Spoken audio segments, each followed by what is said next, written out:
E aí galera massa, beleza? Como é que vocês estão?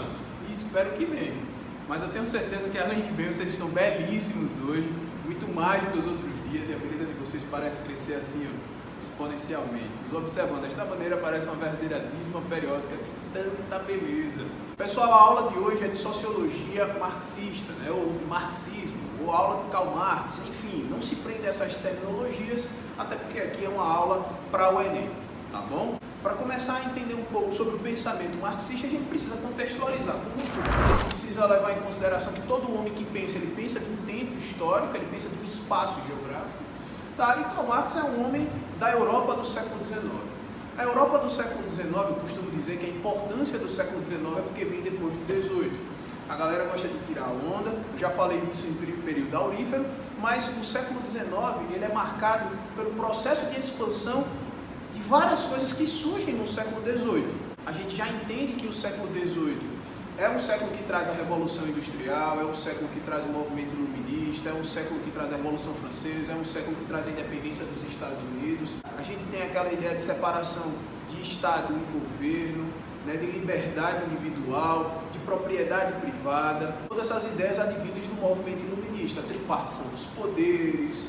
Então é isso aí, a gente já sabe, a construção do Estado, que normalmente é chamado de Estado burguês, a construção do nosso Estado contemporâneo, além da Revolução Industrial. Então nós temos uma transformação filosófica, uma transformação ideológica, uma transformação política com o movimento iluminista, né, construindo uma nova ideia de Estado, uma nova ideia de governo, uma nova ideia de entendimento de mundo, uma nova cosmovisão, né, um entendimento sobre as coisas, e a gente tem uma transformação de caráter econômico, de caráter produtivo, que é a Revolução Industrial. A Revolução Industrial ela não é apenas uma transformação no setor produtivo, né? A gente sabe que a Revolução Industrial ela vai causar uma mudança na maneira em que a gente transforma a natureza a partir da máquina, de uma maneira muito mais eficiente, de uma maneira muito mais eficaz. Mas a gente precisa entender também que não é só nesse setor produtivo que a Revolução Industrial ela vai atuar. A Revolução Industrial ela vai alterar de maneira substancial absolutamente tudo dentro da nossa sociedade. É a maneira que a gente se relaciona, a maneira que a gente produz, a maneira que a gente se comunica, a maneira que a gente se transporta. Inclusive a maneira que eu estou gravando essa aula, como essa sala está iluminada, a maneira na qual eu estou enxergando vocês com essas lentes maravilhosas, né, fundo de garrafa, tá? Como esse tempo está sendo contado. A contagem do tempo, a ideia do tempo é dinheiro, né? O time is money. Então a Revolução Industrial ela vai causar uma transformação substancial do século XVIII até os dias de hoje. É um antes do computador e vai ser outro depois do computador, é um antes do celular, outro depois do celular, antes da internet, depois da internet, antes da máquina, depois da máquina. Tá? A Revolução Industrial e o movimento iluminista, eles vão construir o mundo que nós vamos entender como mundo contemporâneo. E o século XIX, então, é esse primeiro século da contemporaneidade, vamos dizer assim, propriamente dito, que o capitalismo está se consolidando, que a classe burguesa vai se consolidar como classe dominante, já usando terminologias do marxismo. Então vamos entender como isso vai influenciar o pensamento do Marx em si. O século XIX ele é marcado por uma onda liberal, né? O liberalismo ele está crescendo com muita força, porém ainda existe uma resistência do absolutismo monárquico, daquelas práticas próprias do mercantilismo do século XVI, do século XVII, né? Resquiciais do século XVIII, do século XIX. Você ainda tem então um absolutismo que persiste, né? Um absolutismo que ainda suspira. O exemplo disso é o Congresso de Viena. O Congresso de Viena, que acontece em 1815, é uma tentativa de dar um restart em todas as transformações criadas pelo Napoleão Bonaparte, né, durante o período da famosa era napoleônica. A gente tem essa onda liberal por um lado e nós temos ainda uma resistência desse absolutismo monárquico, dessas práticas econômicas próprias do antigo regime. Tá? O que a gente precisa levar em consideração é que em meados do século XIX você tem o surgimento do socialismo, o surgimento do anarquismo. Tanto o socialismo quanto o anarquismo vão surgir como alternativas a esse capitalismo que está se estruturando. E assim como alternativa a esse antigo regime que já não está mais com nada. Então nós vamos ter o anarquismo e o socialismo como alternativas a esse capitalismo que estava se colocando, que estava se consolidando, a esse liberalismo que estava crescendo, em oposição a esse antigo regime que ainda perdurava. Tá? O socialismo é dividido em duas vertentes, o socialismo utópico e o socialismo científico. O Marx vai chamar o socialismo que veio antes dele de utópico por ser um socialismo mais baseado em princípios éticos, em ideais éticos, por desenvolver algumas críticas pontuais ao capitalismo, mas não desenvolver uma análise sistemática do capitalismo, não entender as estruturas e as contradições do capitalismo, que era para Marx o que ele estava fazendo. Então, o socialismo feito por Marx, por Engels, seria chamado de socialismo científico, e os socialistas antes de Marx, como Saint-Simon, por exemplo, faria parte então de um socialismo utópico. Beleza? Pegou essa ideia? Então vamos para a próxima. Então vamos lá. A teoria sociológica do Karl Marx é uma teoria que vai se fundamentar na crítica ao capitalismo e na crítica à desigualdade social. A gente já viu que o Marx ele também vai criticar o movimento socialista europeu que vem antes dele, né? Chamando de socialistas utópicos. Marx vai desenvolver uma parceria com Engels e também vai desenvolver uma crítica à neutralidade científica, né? A gente não pode esquecer que o século XIX também é marcado pelo surgimento da sociologia, né? A sociologia ela nasce no século XIX, ela nasce do século XIX para entender o século XIX. A sociologia é uma ciência do século XIX para entender o século XIX. Eu costumo dizer isso, tá? E os primeiros momentos da sociologia nascem da necessidade de entender esse século XIX de uma maneira objetiva, de uma maneira científica. E o conceito de ciência do século XIX é de uma ciência objetiva, ou seja, livre de preconcepções, livre de ideologia. Então os positivistas, que são os primeiros a tentar estruturar a sociologia como uma ciência, são cientistas que tentam construir a famosa física social. Auguste Comte, o M. Durkheim, ou Durkheim, como queira chamar, né, que são influenciados pelo Condorcet, que são influenciados por pensadores que vieram antes, que vieram ali do contexto do movimento iluminista, que já tenta desenvolver uma ciência desatrelada da religião, uma ciência desatrelada da ideologia, e esses positivistas vão beber nisso, vão tentar construir então parâmetros, lembrando do livro do M. Durkheim, que é Regras do Método Sociológico, ou seja, ele tenta estruturar a ciência a partir de uma metodologia, tenta construir uma metodologia, tenta construir leis para entender a sociedade, para entender o suicídio, para entender o processo evolutivo da sociedade, vão ser amplamente influenciados pelo darwinismo social, né, o evolucionismo social. O Marx também vai ser influenciado pelo darwinismo social. Então o século XIX ele é muito conturbado, ele é muito turbulento, e a gente não pode esquecer dessas relações, a gente não pode esquecer dessas conexões. Beleza? Então sim, Marx desenvolve uma crítica a essa tentativa de estruturar a sociologia como uma ciência neutra, né? Essa neutralidade científica para Marx não existe, tá? Até porque a gente carrega os nossos preconceitos, a gente carrega as nossas ideologias, e Marx vai tentar construir uma sociologia afinada com os seus propósitos, né? Ou seja, o objetivo da sociologia para Marx está intimamente relacionado aos objetivos do Marx para a sociedade. Marx, quando desenvolve uma crítica ao capitalismo, ele desenvolve uma crítica com o objetivo de desestruturá-lo, desenvolve a crítica com o objetivo de destruir o capitalismo. Ele desenvolve uma crítica ao capitalismo com o objetivo de transformar a sociedade. E a gente vai perceber isso nos fundamentos do pensamento marxista. Pessoal, vamos lá, agora na Vera. O nome da teoria marxista é materialismo histórico dialético. O Marx vai diferenciar os homens dos outros animais baseado em princípios diferentes de outros pensadores que vieram depois e de outros que vieram antes também. Para Marx, o que diferencia nós dos outros animais, ou seja, nós seres humanos dos outros animais, é porque nós produzimos o nosso próprio sustento, é porque nós trabalhamos, nós produzimos ferramenta, nós somos seres produtores. Outros pensadores afirmam que o que diferencia os homens dos outros animais é porque nós produzimos cultura, é porque nós produzimos sentido, é porque nós produzimos signos, símbolos e os seus significados. Já outros afirmam que nos diferenciam dos outros animais é porque nós raciocinamos, ou seja, somos seres racionais enquanto os outros animais não. Para Marx, toda a riqueza produzida no mundo é produzida pela classe trabalhadora. Sendo assim, a grande contradição reside no fato de que essa classe trabalhadora que produz toda a riqueza produzida no mundo não usufrui da riqueza que ela mesma produz. Então, dessa maneira, Marx é considerado materialista. Ele vai herdar essa herança filosófica do materialismo do Feuerbach, que faz oposição ao pensamento idealista do Hegel, que também é outro teórico que o Marx também vai beber.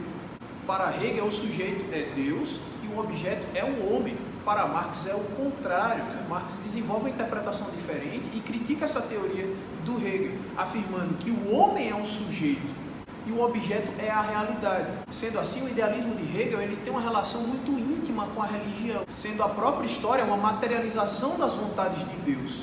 E os homens então seriam guiados pela consciência de Deus. Já o materialismo histórico do Marx não, ele rompe com qualquer determinismo histórico anterior e acredita ao homem a responsabilidade da produção da história, da produção histórica. O ser humano então seria um sujeito ativo da própria história, seria um agente transformador. Então essas seriam as bases do materialismo histórico, né? Materialismo e histórico pelo fato de que Marx vai desenvolver um entendimento processual da sociedade.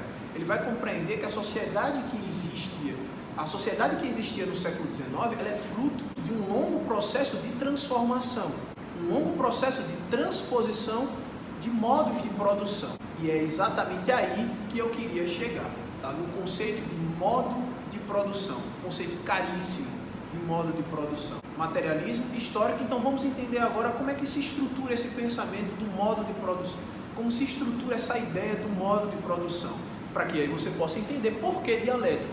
Materialismo, histórico, dialético. Mas antes de entender o dialético, vamos entender a questão do modo de produção. Lembra que eu disse que para Marx toda a riqueza produzida no mundo era produzida pela classe trabalhadora?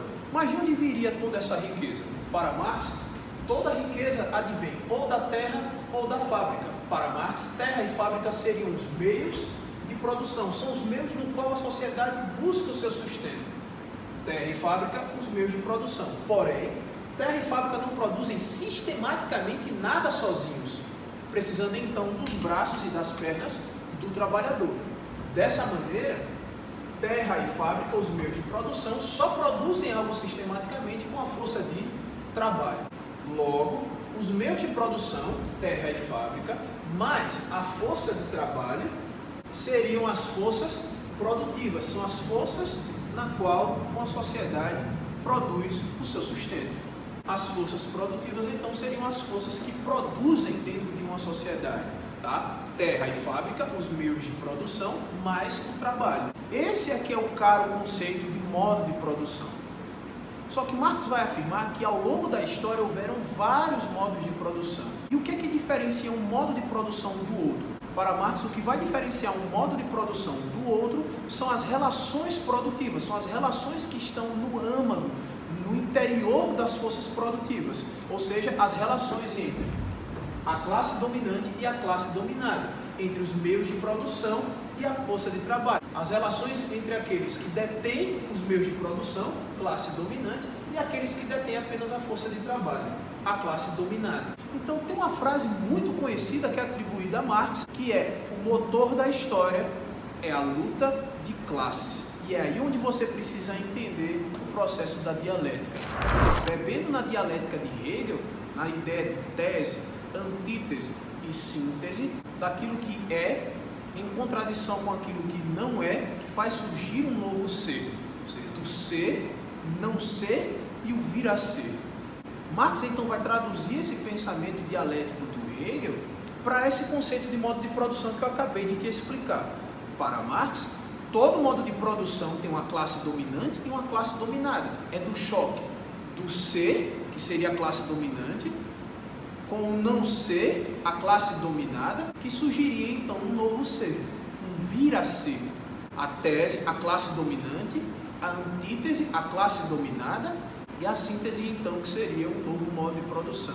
Por isso que Marx afirma que o motor da história é a luta de classes, a luta entre a classe dominante e a classe dominada. E isso faz então a história andar. É isso que faz a história então progredir, segundo ele. Então, ao longo da história, nós tivemos vários modos de produção. O comunismo primitivo, o modo de produção asiático, o modo de produção escravista, o modo de produção feudal, o modo de produção capitalista, que estava em vigor enquanto Marx estava escrevendo, e o modo de produção comunista. A teoria do Marx prevê um modo de produção a futuro. A teoria do Marx é uma teoria revolucionária, é uma teoria teleológica, uma teoria que prevê um futuro, prevê um processo de transformação. Para que essa transformação ela aconteça de uma maneira acelerada, seria necessária a consciência de classe. A classe dominada se perceber enquanto dominada e se sublevar, se revoltar, acelerando dessa maneira a transposição de um modo de produção pelo outro. Então, o que diferencia um modo de produção do outro, repito, são as relações de produção. Dentro do capitalismo, por exemplo, as relações de produção são relações de exploração. A classe dominante explora a classe dominada a partir de um dispositivo que Marx chama de mais-valia. No comunismo primitivo, no início dos tempos, nós não teríamos propriedade privada, nós não teríamos ainda um conceito, a estrutura de Estado. Então, os meios de produção, no caso aí a terra, não era propriedade privada de ninguém, não tendo assim classe dominante nem classe dominada. E os bens então eram produzidos e consumidos em comunhão. No modo de produção asiático, ali durante o período da Antiguidade Oriental, Egito e Mesopotâmia, o Estado seria o detentor dos meios de produção. E nós temos a característica da servidão coletiva nesse período. Quando a gente parte para a Antiguidade Clássica, entraríamos em um modo de produção escravista, onde tudo que era produzido por esses escravos. E a classe dominante detinha a força de trabalho, detinha os meios de produção e detinha a força de trabalho. A força de trabalho, ou seja, o trabalhador, era da classe dominante como propriedade. Já no modo de produção feudal, as relações de produção são relações servis. A força de trabalho, a classe trabalhadora, ela jura fidelidade à classe dominante. As relações servis tão famosas do período feudal são das contradições que existem no seio de um modo de produção que faz com que ele deixe de existir e passe a existir outro. O surgimento do capitalismo vem da decadência do modo de produção feudal. Vale lembrar que é da classe dominada, da classe servil, do modo de produção feudal, que vai nascer a classe burguesa, que vai ser a classe dominante do modo de produção posterior, que é o modo de produção capitalista, que já nasce com a sua contradição, que é o proletariado.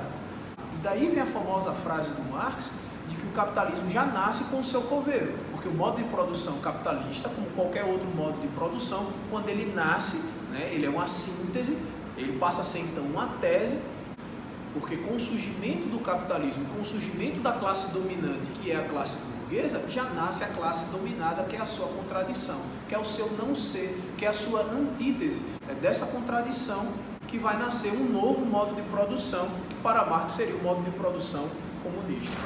Galera, apesar de ter explicado tudo isso aqui para vocês, não existe algo mais falado, algo mais comentado, ou que faz Marx ainda hoje ser tão comentado do que as suas críticas à sociedade capitalista, ao modo de produção capitalista, que era o modo de produção que ele vivia, que ele estava inserido, que ele conviveu no século XIX. O conceito de mais-valia, o conceito de ideologia, o conceito de alienação do trabalho, são conceitos muito caros, muito importantes. A construção teórica que Marx vai desenvolver em volta do valor da mercadoria, o valor de uso, o valor de troca, são conceitos extremamente caros e complexos de se entender. E que uma aula como essa, infelizmente, não dá para a gente sintetizar tudo. Então, com certeza, a gente vai ter a parte 2 de teoria marxista, a parte 2 dos fundamentos do marxismo, que vai ser justamente para poder pontuar a respeito desses conceitos específicos da crítica que Marx vai desenvolver em cima do capitalismo. E que hoje em dia são tão comentados nas redes sociais, que são tão deturpados nas redes sociais, e que eu vou tentar explicar para vocês, obviamente não com o objetivo político, mas com o objetivo de que você compreenda tudo o que precisa compreender para o Enem, para poder fazer essa provinha que mete medo em muita gente. Mas se você fez a opção certa, você não tem medo de prova nenhuma, você não tem medo de Enem, você não tem medo de absolutamente nada. Curso a opção certa, aqui você vai passar. Pessoal, agradeço a atenção de vocês, até a próxima.